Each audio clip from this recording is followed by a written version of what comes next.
नमस्कार दोस्तों, आज की हमारी कहानी है कौन बुद्धिमान और कौन मूर्ख। पुराने समय की बात है। एक नेकपुर नाम का राज्य था। वहां के राजा बड़े ही जिज्ञासु थे। अगर कोई प्रश्न उनके मन में आता तो वे उसका उत्तर खोजे बिना नहीं मानते। वे शिकार खेलने के शौकीन थे। शिकार खेलने के लिए एक जंगल से दूसरे जंगल तक अपने घोड़े से घूमते रहते थे।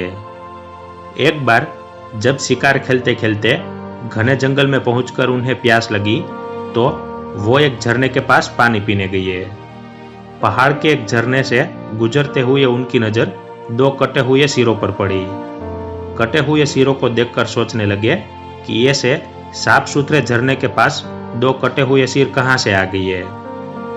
उन्होंने सोचा शायद ये दोनों इस जंगल के लकड़हारे होंगे या शिकारी।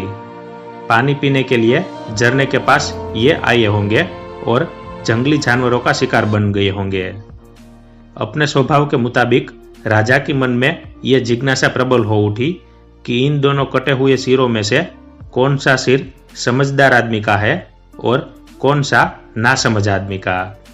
बस उन्होंने अपने नौकरों को आदेश दिया, दोनों सिरों को उठा लो, मैं इनके बारे में और जानकारी प्राप्त करना चाहता हूँ। राजा का हुक्म पाकर उनके नौकरों ने दोनों कटे हुए सिरों को उठा लिया। शाम को राजा अपने महल वापस पहुंचे। उन्होंने उन दोनों कटे हुए सिरों को सुरक्षित जगह रखवा दिया। सोचा अगले दिन इन पर विचार किया जाएगा। अगले दिन सुबह राजा अपने दरबार में पहुंचे। सभी दरबारियों और मंत्रियों को बुलाया गया। फिर सभी के सामने राजा ने उन कटे हुए सिरों को रखवा दिया।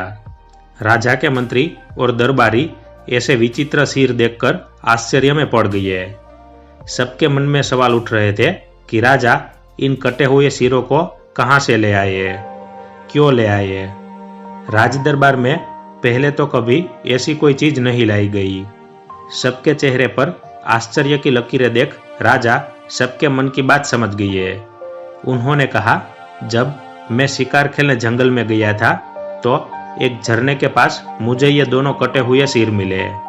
अब मैं ये जानना चाहता हूँ कि इनमें से कौन सा सिर बुद्धिमान का है और कौन सा नासमझ का। राजा की बात सुनकर समूचे दरबार में सन्नाटा छा गया। अब भला मरे हुए सिरों को देखकर इनसे संबंधित व्यक्ति की मानसिक क्षमता का कैसे पता लगाया जा सकता है। मन ही मन सभी राजा के प्रश्न से बचने का प्रयास करने लगे। राजा ने अपनी नजर सभी मंत्रियों पर डाली।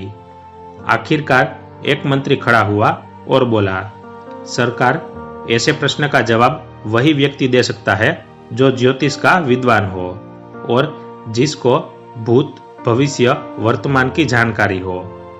इसका जवाब देना साधारण आदमी के बस की बात नहीं है। इसके बाद राजा ने सेनापति के सामने अपना प्रश्न दोहराया। सेनापति ने भी मंत्री वाला जवाब देकर ही बचने की कोशिश की। अब राजा ने समय बर्बाद करना उचित नहीं समझा। उन्होंने सीधे अपने पंडितों को बुलाया। उनके दरबार में 7 राजपंडित थे। सातों धर्मशास्त्र और ज्योतिष के प्रकांड विद्वान थे। राजा ने अपने 7 राजपंडितों से कहा, ये आप लोगों का विषय है। आप लोग बारी बारी से आकर इन कटे हुए सिरों को देखिए, इनकी माथे पर की रेखाओं को पढ़िए और मेरे सवाल का जवाब दीजिए कि कौन सा सिर बुद्धिमान व्यक्ति का है और कौन सा बेवकूफ व्यक्ति का। राजा की आज्ञा सुनकर सभी पंडित बारी बारी से उठे। कटे हुए सिरों को उलट पुलट कर देखा। जवाब किसी के पास नहीं था। 2 बूढ़े पंडितों ने झूठ बोलकर काम चलाना चाहा। आपस में उन्होंने सलाह कर ली थी। उन लोगों ने एक सिर को समझदार और दूसरे को नासमझ बताया। लेकिन राजा ने प्रश्न किया, इसका क्या प्रमाण है कि ये वाला सिर समझदार का है और दूसरा नासमझ का। अब दोनों बूढ़े पंडितों के पास कोई जवाब नहीं था। उन लोगों का झूठ पकड़ा गया। राजा क्रोधित हो गए। अब राजा ने अपना आदेश जारी किया पंडितों को गुणी और ज्ञानी मानकर ही राजपंडित बनाया गया है। इन कटे हुए सिरों की सही जानकारी में ही इन लोगों की परीक्षा निहित है। मैं तुम 7 पंडितों को 7 दिन का समय देता हूँ। अपनी विद्वता और प्रयास द्वारा अगर इन सिरों के बारे में सही जानकारी नहीं देंगे तो 8वें दिन आप सबको फांसी पर लटका दिया जाएगा। उस दिन राज दरबार की कार्यवाही इस फरमान के साथ ही समाप्त हो गई। पंडितों के चेहरे की रौनक खत्म हो गई। अब 7 पंडित सक्रिय हो गए। वो जल्दी हार मानने वाले नहीं थे। सही जानकारी लेने के लिए अपने अपने तरीके से भिड़ गए। कोई ज्योतिष शास्त्र के किताबों के बीच बैठ गया, कोई स्मशान में तंत्र साधना करने लगा, कोई देवी देवता को प्रसन्न कर अंतर्यामी बनने की साधना पर बैठ गया। दिन पर दिन बीतते गए, मगर अफसोस किसी के हाथ में जानकारी का सूत्र नहीं आया। 8वें दिन फांसी चढ़ जाने के फरमान के कारण उनकी बेचैनी बढ़ती चली गई। उन पंडितों में एक नई उम्र का था। उसका विवाह हुए अभी साल भर भी नहीं बीता था। खूब सुंदर और चतुर पत्नी मिली थी उसे।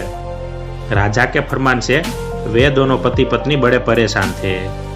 एक दिन उदास स्वर में पंडित ने अपनी पत्नी से कहा, 8वें दिन तो निश्चित ही राजा मुझे मरवा देंगे। मुझे अपनी फिक्र नहीं है, लेकिन तुम्हें छोड़कर जाते हुए कलेजा फटा जा रहा है। ना जाने तू कैसे रहेगी, ना जाने अब किस जन्म में हमारी मुलाकात होगी। इस पर उसकी पत्नी ने कहा, मैं आपको मरने नहीं दूंगी। इस राज्य में रहने से कोई फायदा नहीं है। यहाँ का राजा बिल्कुल पागल है और पागल राजा के राज्य में रहना खतरे से खाली नहीं होता।